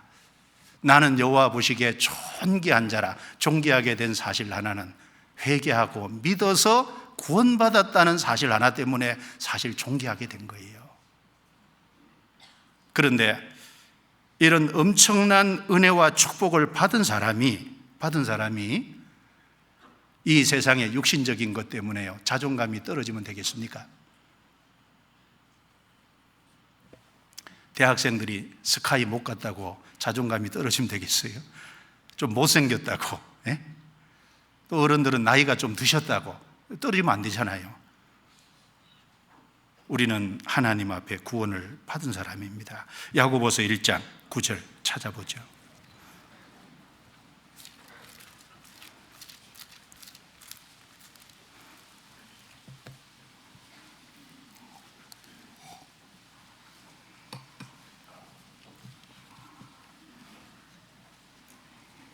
야고보서 1장 9절 10절 같이 읽겠습니다. 낮은 형제는 자기의 높음을 자랑하고 부한 형제는 자기의 낮아짐을 자랑하니 이는 풀의 꽃과 같이 지나감이니라. 여기 낮은 형제, 부한 형제 이런 말씀을 사용했는데 여기 육신적인 상황을 설명한 겁니다. 낮은 형제는 어떤 형제를 말하겠습니까? 육신적으로 가난하고 내세울 것이 없는 그런 걸 이제 그런 사람을 낮은 형제라고 해서 구원받은 사람 중에 육신적으로 가난하고 내세울 것이 없고 낮은 형제예요. 부한 형제는 육신적으로 그래도 좀 넉넉하고 육신적으로 뭔가 내세울 것이 있는 사람이 부한 형제일 겁니다. 여기 낮은 형제는 자기의 높음을 자랑하고, 높음을 자랑하라는 건 뭘까요? 그리스도 안에서 높아진 신분과 지위와 영광을 자랑하라 그랬습니다. 그리고 부한 형제는 그 부한 거 그런 거 자랑하지 말고 자기의 낮아짐을 자랑할지니, 이제 그리스도 안에 들어와서 정말 세상적으로는 다른 사람 앞에 교만하고 이럴 수 있지만 이제 그리스도 안에 구원을 받고 좋은 조건과 환경을 가지고 있어도요, 교회 와서 주차 봉사도 하잖아요. 어머니의 식당에 들어가서 봉사도 하잖아요. 그럴 수 있는 그것이 구원받았기 때문에 가능한 거 아닙니까? 그리스도 안에서 자기를 낮춘 그것에 대해서 자랑하는. 고린도후서 6장 9절과 10절에 무명한 자 같으나 유명한 자라 그랬습니다. 가난한 자 같으나 많은 사람을 부유하게 하고 아무것도 없는 자 같으나 모든 것을 가진 자라 그랬습니다. 그렇습니다. 구원받은 사람은 무명한 자 같습니다, 균절은. 그러나 이 세상에 유명한 모든 것도, 알아주는 것도 결국은 몇 년 지나면, 그리고 이 세상이 없어지면 그것도 잠시 후면 다 끝납니다. 그러나 그리스도 안에 구원받은 사람의 이름은 영원히 남습니다. 구원받은 사람보다 더 유명한 사람이 누가 있겠습니까? 가난한 자 같으나, 육신적으로는 없는 것 같지만은 많은 사람을 부유하게 하고 많은 사람을 믿음에 부유하게 할 수 있잖아요.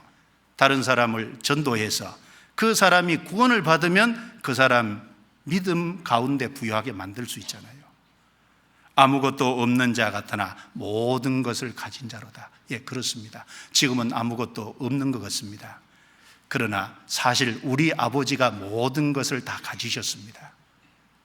내게는 없어도 아버지께는 있어요. 여호와는 나의 목자시니 내게 부족함이 없으리로다. 필요할 때 주님이 우리를 위해 사용하실 겁니다. 그리고 우리가 주님 앞에 가면 주님의 모든 것을 공동 상속할 겁니다.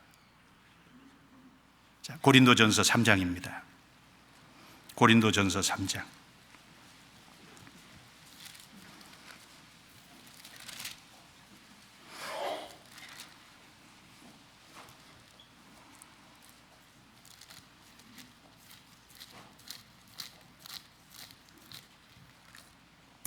3장 21절부터 23절입니다. 같이 읽겠습니다. 그런즉 누구든지 사람을 자랑하지 말라. 만물이 다 너희 것임이라. 바울이나 아볼로나 게바나 세계나 생명이나 사망이나 지금 것이나 장래 것이나 다 너희의 것이요 너희는 그리스도의 것이요 그리스도는 하나님의 것이니라. 우리는 이 말씀을 마음에 새겨야 될 겁니다. 그런즉 누구든지 사람을 자랑하지 말라. 사람을 자랑하지 말라. 사람과 이 땅에 있는 것으로 자랑하지 말라고 했습니다. 그리스도 안의 것이 결국은 영원한 거고 그것이 남는 것이고 그것이 자랑할 것일 겁니다. 왜? 만물이 다 너희 것입니다. 사실은 만물은 다 아버지의 것입니다. 그런데 왜 너희 것이라고 했을까요? 만물은 다 하나님의 손안에 있고 하나님께서 그 만물을 구원받은 사람이 필요할 때는 필요한 만큼 하나님이 사용하실 겁니다.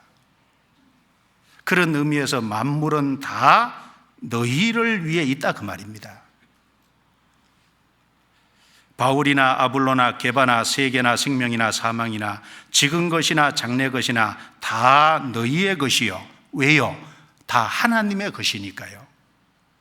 하나님의 것이 자녀들의 것입니다. 너희는 그리스도의 것이요 그리스도는 하나님의 것이니라. 그렇습니다. 한번 따라해 주시겠습니까? 나는 여호와의 보시기에 존귀한 자라. 정말 그렇게 믿으십니까? 정말 하나님 앞에서 하나님이 보실 때 너무너무 존귀한 사람이 구원받은 사람들인 거예요. 내가 나를 봐도 별거 아니고 다른 사람이 나를 봐줘도 별거 아니지만 그런데 하나님은 나에 대한 관심을 너무너무 많이 갖고 계세요. 내게 부족한 것이 많고 내게 연약한 것이 많고 내가 아직도 하나님을 아프게 하는 것이 많이 있을지라도 하나님 안에서 그 하나님의 사랑을 받아들이고 구원을 받았다는 사실 하나 때문에 아직 문제가 있어도 하나님은 잠잠히 사랑하시고 하나님은 나를 향해서 많은 생각을 가지고 계시고 그리고 우리는 장래 그 하나님의 것을 받을 공동 후사입니다. 독생자의 피가 들여져서 구원을 받은 사람들입니다. 구원받은 사람, 우리 자신이 얼마나 존귀한 존재인지를 더 깊이 생각을 해야 될 거예요. 그리고 그것을 더 깨닫고 정말 마음에 확신을 해야 될 겁니다. 그래야 이 세상 사람과 다르게 구별되어 살아갈 수 있어요. 그래야 어려운 환경에서도 힘있게 살아갈 수 있어요. 하나님이 보실 때 그 존귀한 구원받은 성도들에게 나의 하나님이 나의 힘이 되셨도다. 하나님은 그 구원받은 사람에게 힘이 되어 주시는 거예요. 자, 예수 그리스도 하나님 보시기에 존귀한 분이죠. 왜? 우리의 구세주니까요. 구세주의 사명을 띠고 이 땅에 오셨으니까요. 하나님의 종으로 오셨으니까요. 예수님은 하나님은 그 예수님에게 성령을 한량없이 부어주셨습니다. 예수님은 그 성령의 능력으로 말미암아 두루다니시며 착한 일을 하시고 마귀에게 눌린 모든 자를 고치시는 일을 하셨습니다. 예수님은 그 하나님의 능력을 받아서 쉴 사이 없이 매일매일 열심히 전도하셨습니다. 예수님이 가시는 곳마다 능력이 나타났어요. 바울 사도 하나님 보실 때 정말 존귀한 사람이죠. 하나님께서 바울 사도를 하나님의 종으로 세우셨잖아요. 그래서 바울에게 하나님이 힘을 주시고 바울의 1차, 2차, 3차 전도여행 가운데서 함께 하시고 많은 영혼을 구원받는 그 일에 하나님이 실제로 힘을 주셔서 사용하셨지 않습니까? 그러면 우리에게는요, 우리도 하나님 보시기에 존귀한 자입니다. 하나님이 우리에게도 힘이 되어 주십니다. 하나님은 자기 백성에게 힘을 주시는 분입니다. 시편 29편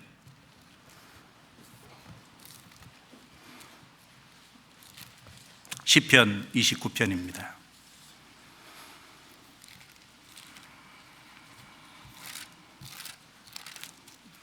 시편 29편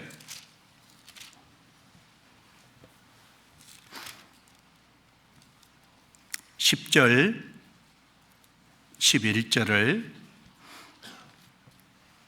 같이 읽겠습니다. 여호와께서 홍수 때에 자정하셨으며 여호와께서 영영토록 왕으로 자정하시도다. 여호와께서 자기 백성에게 힘을 주시며 여호와께서 자기 백성에게 평강의 복을 주시리로다. 10절은 심판을 말씀하죠. 하나님께서 홍수 때에 심판의 보좌에 자정하셔서 실제로 심판을 집행하셨습니다. 그런데 11절에 자기 백성에게는 힘을 주신다고 했어요. 하나님이 자기 백성에게 먼저 평강의 복을 주시고, 그리고 자기 백성에게 힘을 주셔서 하나님이 그 자기 백성을 통해서 하시고자 하는 일이 있으시잖아요. 시편 68편도 보겠습니다. 68편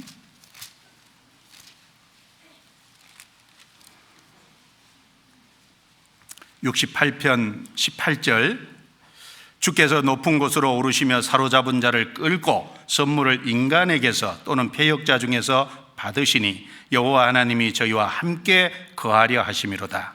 19절 같이 읽습니다. 날마다 우리 짐을 지시는 주 곧 우리의 구원이신 하나님을 찬송할지로다.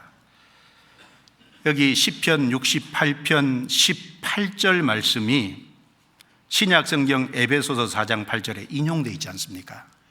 여기 주께서 높은 곳으로 오르셨다는 것을 에베소서 4장의 승천으로 말씀해 놨습니다. 예수님이 이 땅에 오셔서 33년의 생애를 살고 십자가에 죽으시고 부활하셔서 복음을 완성하심으로 그 완성된 복음으로 이제 마귀에게 잡힌 자를 예수님이 다시 사로잡으신 거예요. 그리고 선물을 인간에게서 또는 패역자 중에서 받으시니 이제 구원받은 사람이 주님을 위해 사는 그 헌신을 받으시고 주님께 드리시는 그 은혜에 보답하는 걸 주님께서 기쁘게 받으시잖아요. 우리가 구원받은 것도 감사한데 우리가 주님께 드리는 걸 주님이 기쁘게 받으시는다는 것도 너무너무 감사하지 않습니까? 우리가 뭔가 주님께 드릴 수 있다는 것이 감사하잖아요. 주님이 받으십니다. 그리고 19절에 날마다 우리 짐을 지시는 주 곧 우리의 구원이신 하나님을 찬송할지로다. 여기 날마다라 그랬습니다. 연마다가 아니죠. 달마다가 아닙니다. 가끔이 아니잖아요. 매일매일 날마다 우리 짐을 지시는 주. 이것은 제 짐이 아닙니다. 우리 삶 속에 구원받은 사람이 살아가는 가운데 많은 짐이 있을 거예요. 무게를 느끼는 짐. 그걸 주님이 같이 하시면서 매일매일 같이 져주신다는 겁니다. 날마다 우리 짐을 지시는 주. 그 말씀을 하시면서 35절에 같이 읽겠습니다. 하나님이여 위엄을 성소에서 나타내시나이다. 이스라엘의 하나님은 그 백성에게 힘과 능을 주시나니 하나님을 찬송할지어다. 하나님이여 위엄을 성소에서 나타내시나이다. 물론 하나님의 하늘 성소가 있습니다. 그럴 뿐 아니라 이 땅에서는 교회가 하나님의 성소잖아요. 교회에 머리를 두시고 그 교회에서 하나님은 자신의 위엄을 나타내시고 이스라엘의 하나님은 그 백성에게 힘과 능을 주시나니 하나님은 자기 백성에게 힘과 능을 주십니다. 지금도 주세요. 하나님은 어제나 오늘이라 영원토록 동일하십니다. 하나님을 대적하는 자는 심판하시지만 자기 백성, 자기 자녀에게는 반드시 힘과 능을 주십니다. 나는 여호와 보시기에 존귀한 자라. 나의 하나님이 나의 힘이 되셨도다. 바로 나를 존귀한 자로 여기시는 그 하나님이 나의 힘이 되셨도다. 우리에게 힘을 주십니다. 다윗은 그 하나님을 힘입고 살았습니다. 시편 18편 1절에 보면 나의 힘이 되신 여호와여 내가 주를 사랑하나이다. 다윗은 고백했습니다. 사실 다윗의 생애를 보면 너무너무 많은 시련과 고난이 있었습니다. 그런데 다윗은 바로 그 하나님이 주시는 힘으로 그 모든 것을 이기고 승리했잖아요. 목동으로 있을 때 곰과 사자와 이리와 싸워서 곰과 사자와 이리의 입에서 양을 지켜냈지 않습니까? 그때 하나님이 힘 주셔서 그런 거 아니겠습니까? 그 다윗의 힘이 아니잖아요. 골리앗 앞에 나아갈 적에 하나님이 힘을 주셔서 이겼지 않습니까? 나갈 수 있는 믿음도 주셨고 또 함께 해 주셨습니다. 그리고 사울에게 쫓겨다니는 10수년간 너무너무 많은 고난을 받았습니다. 사울을 죽이려고 죽일 수 있는 기회가 2번이나 있었잖아요. 그런데 2번 다 죽이지 않았습니다. 한 번은 아주 가까이에서 다윗이 사울의 겉옷자락을 살짝 뺐는데요, 마음에 찔려서 옆에 있는 신하들에게 죽이는 걸 금했습니다. 하나님이 기름 부은 자를 죽이시는 걸 내게 금하시고, 그 겉옷자락 빼는 것이 마음에 찔리는 그것을, 양심이 아주 밝았던 사람이잖아요. 그 자기가 계속해서 피해 다니고 자기를 죽이려고 하는 사람이 바로 옆에 있는데 선으로 악을 이겼잖아요. 사울을 용서했지 않습니까? 그럴 수 있는 힘도 사실은 하나님이셨습니다. 나를 너무너무 힘들게 하는 사람에게 보복하지 않고 용서할 수 있는 건 참 대장부다운 사람입니다. 그 힘도 사실은 하나님께 받아서 그런 겁니다. 통일왕국을 이룬 것도 하나님께 힘을 받아서 통일왕국을 이뤘잖아요. 그리고 큰 잘못을 저질렀습니다.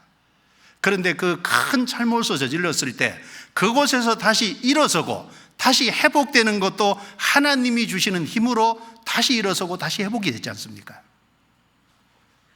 나의 힘이 되신 여호와여, 내가 주를 사랑하나이다. 그렇습니다. 우리도 주님이 우리의 힘이 되어 주십니다. 요셉도 하나님께로부터 힘을 받아서 사실은 모든 역경과 어려움을 극복하고 이겨냈습니다. 성경 창세기 49장 찾아보겠습니다. 22절부터 24절.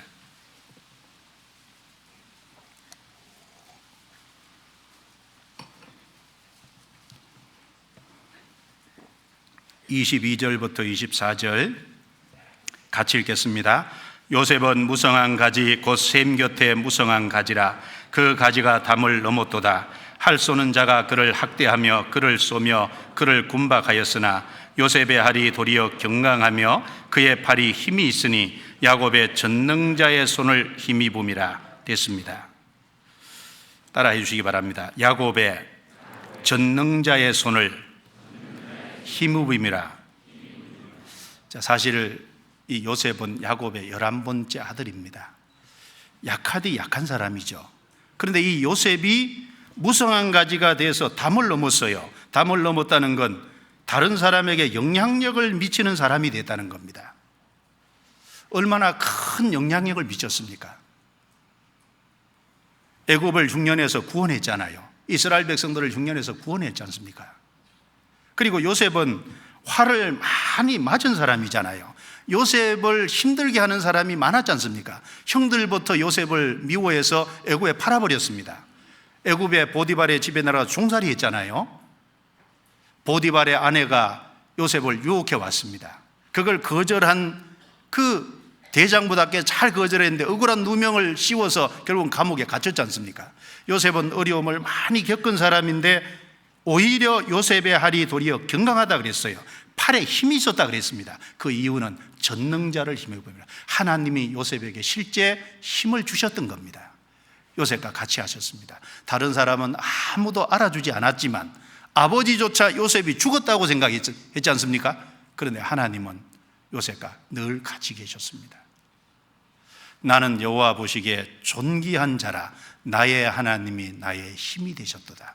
존귀한 자가 틀림없다면, 하나님이 존귀한 자로 대우하고 계신 것이 확실하다면 하나님이 틀림없이 힘을 주실 겁니다. 나의 하나님이 나의 힘이 되셨도다. 왜 힘을 주실까요? 힘을 아무 데나 쓰라고요?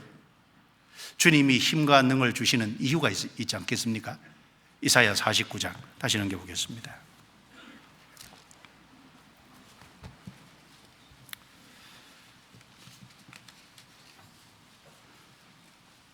이사야 49장 아까 2절도 읽고 또 5절, 6절 또 읽고 설명을 드렸습니다.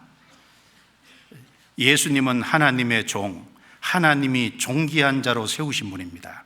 그리고 하나님이 예수님에게 성령을 한량없이 부어주시고 능력을 더딥혀 주셨습니다. 그 이유는 예수님이 구세주가 되시고 예수님의 생애를 통해서 복음이 완성되고 완성된 복음을 통해서 온 세계에 그 복음이 전해짐으로 이제 믿고 구원받는 사람들이 많이 일어나도록 그 복음을 전하게 하기 위해서 예수님께 힘을 공급해 주신 겁니다. 바울 사도에게도 힘을 공급해 주신 이유는 바울 사도 생애 속에서 복음을 전하라고 그렇게 하신 겁니다. 하나님이 우리를 존귀한 자로 삼으시고 우리가 이 땅에 있는 동안 힘을 공급해 주시는 이유도 똑같습니다. 바로 우리로 영혼을 건지는 그 일에 힘쓰라고, 영혼을 건지는 그 일에 우리를 사용하시기 위해서 사실은 우리의 힘이 되어 주시는 겁니다. 그래서 예수님은 2절에 있는 말 것처럼 예수님의 입은 날카로운 칼같이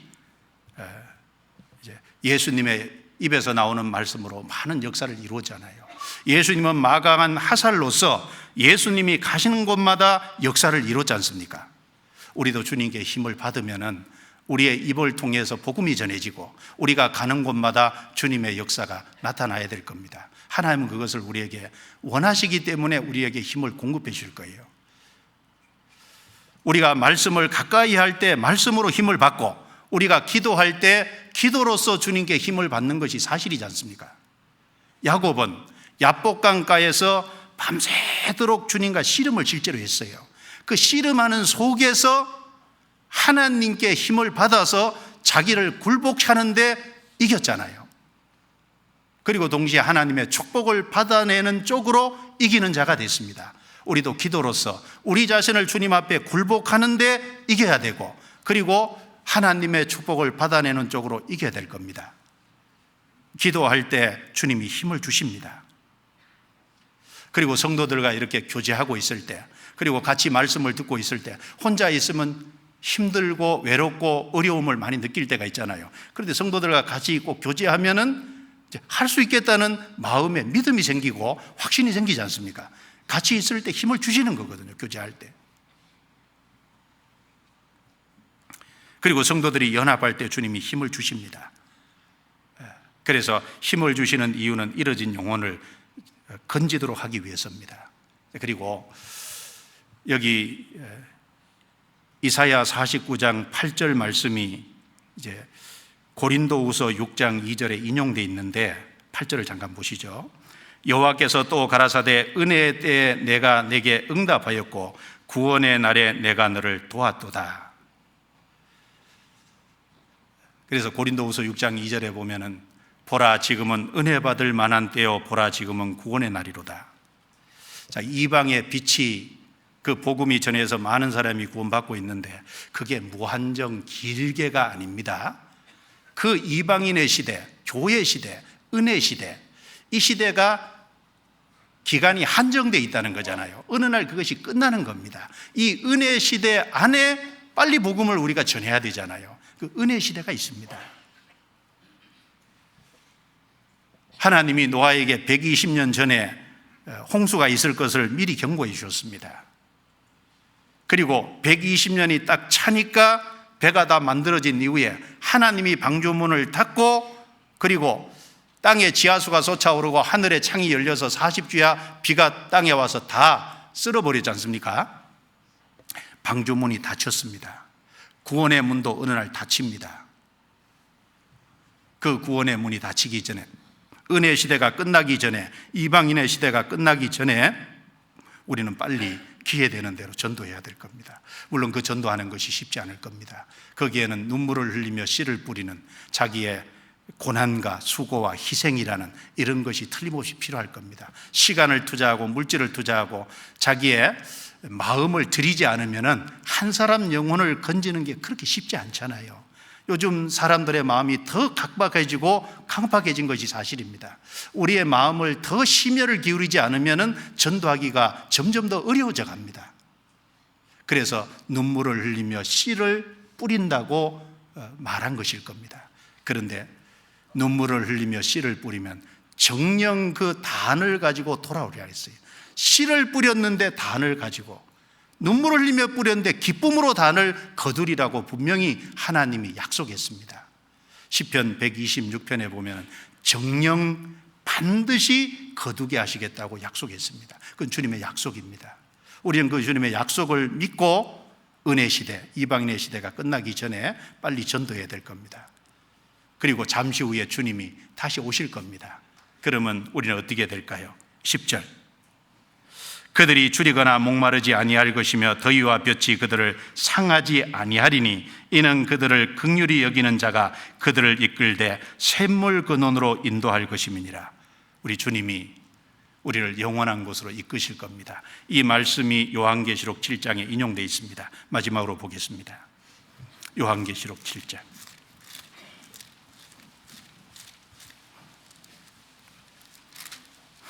요한계시록 7장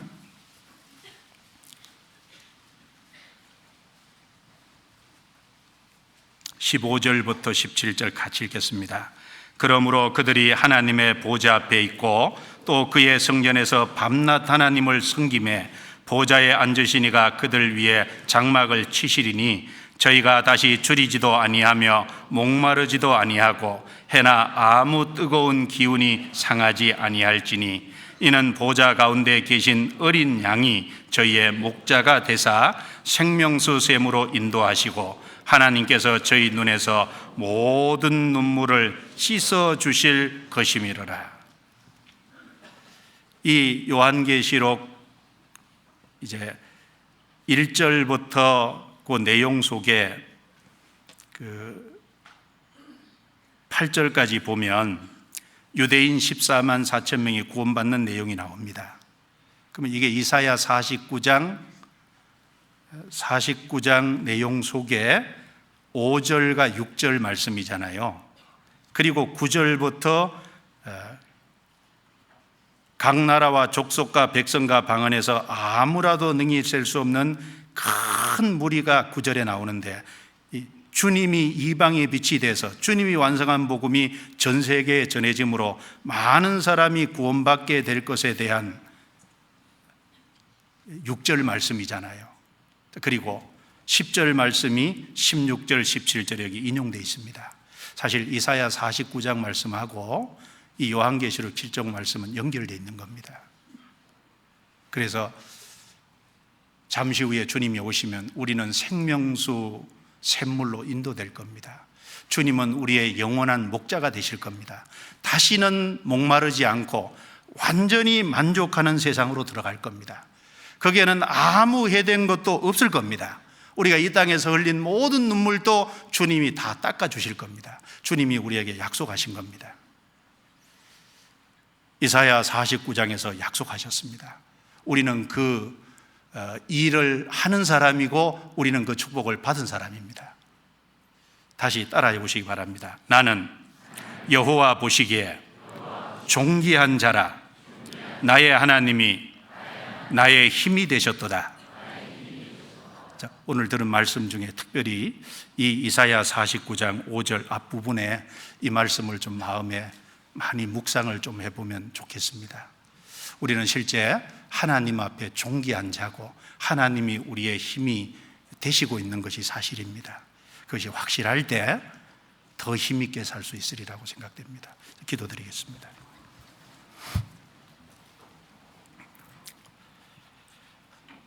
은혜로우신 주님 감사합니다.